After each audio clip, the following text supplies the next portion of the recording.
শুভ দুপুর বন্ধুরা, দেখো রিকবাবু কি করছে। কি করছো? আমি খাচ্ছি। খেতে বসে গেছি। কি দিয়ে ভাত খাচ্ছ? খাচ্ছি আর আমি মাছতে মাছ দিয়ে। আর এটা কি? এটা টক। দো দেখো রিকবাবু ভাত খাচ্ছে একা একা। একা একা খেতে পারো তুমি? বা দেখি দিকে তাকাও। একা একা খেতে পারো? বন্ধু আমার শুভ দুপুর বলে দাও।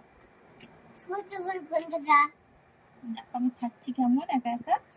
আমার ঘরে একা একা থাকি আমার রিকবাবু একা একা খেতে পারে না, দেখো খাচ্ছে আজকে। শোন না, তুমি চুল কাটাছো দেখতে দাও বন্ধু। হ্যাঁ, কেমন লাগছে দেখো রিকবাবুকে। দেখি এদিকে তাকাও দেখি। ভালো লাগছে। দেখো কে চুল কেটে দিয়েছে? হ্যাঁ,